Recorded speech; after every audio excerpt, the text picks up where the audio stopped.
আসুন ঘুরে দেখি এই রাজবাড়িটি এবং জানবো এর সমৃদ্ধ ইতিহাস ও ঐতিহ্য সম্পর্কে।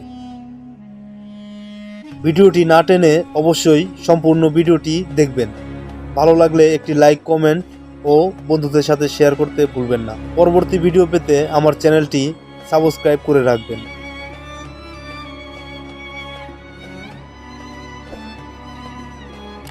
বলিহার রাজবংশের ইতিহাস বেশ পুরনো। জনশ্রুতি অনুযায়ী প্রায় 500 বছর আগে এক ব্রাহ্মণ এই অঞ্চলে এসে বসতি স্থাপন করেন এবং তিনিই ছিলেন এই রাজবংশের প্রতিষ্ঠাতা।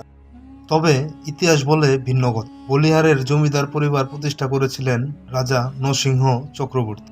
সম্রাট আওরঙ্গজেব কর্তৃক জায়গির লাভ করে বলিহারের জমিদাররা এলাকায় নানা স্থাপনা গড়ে তোলেন, যার মধ্যে বলিহার রাজবাড়ি অন্যতম।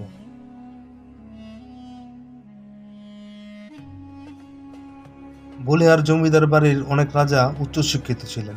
তার মধ্যে কৃষ্ণনাথ রায়বাহাদুর রাজা বিখ্যাত লেখক ছিলেন।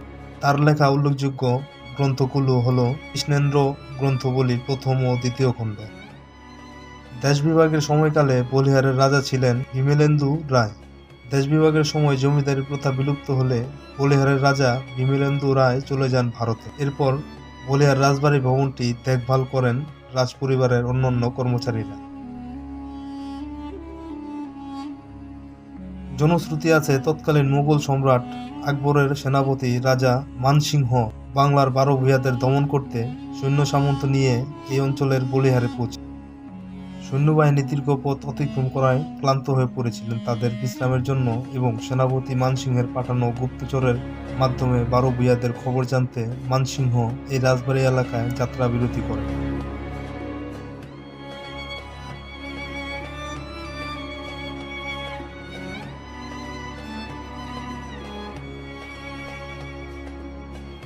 বলিহার রাজবাড়ির স্থাপত্যশৈলীতে বিভিন্ন সময়ের প্রভাব লক্ষ্য করা যায়। রাজবাড়ির প্রধান প্রাসাদ, অন্দরমহল, মন্দির, পুকুর এবং অন্যান্য স্থাপত্য নিদর্শনগুলি তৎকালীন নির্মাণশৈলীর চমৎকার উদাহরণ।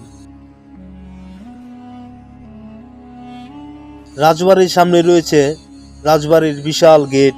ভেতরের কম্পাউন্ডে নাট মন্দির, রাজেশ্বরী মন্দির, জোড়া শিব মন্দির আর বিশাল 3 তলা বিশিষ্ট জমিদার বাড়ি।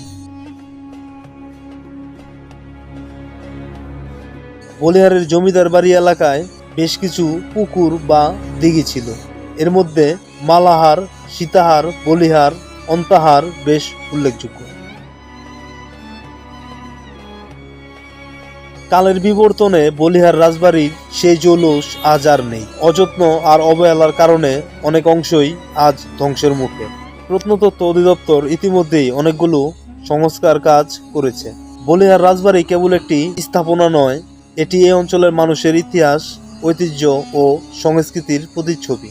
এর সংরক্ষণ এবং সঠিক পরিচর্যা আমাদের অতীতকে জানার এবং ভবিষ্যৎ প্রজন্মের কাছে পৌঁছে দেওয়া অত্যন্ত জরুরি। এই ঐতিহাসিক স্থানটি আজও আমাদের অতীতের কথা স্মরণ করিয়ে দেয়। যদি আপনারা কখনো নওগাঁ আসেন তাহলে অবশ্যই এই ঐতিহাসিক রাজবাড়িটি ঘুরে দেখবেন। ভিডিওটি যদি ভালো লেগে থাকে তাহলে লাইক এবং শেয়ার করতে ভুলবেন না। আরও এমন ঐতিহাসিক স্থান সম্পর্কে জানতে আমার চ্যানেলটি অবশ্যই সাবস্ক্রাইব করে রাখবেন। খুব শীঘ্রই দেখা হবে নতুন ভিডিওতে।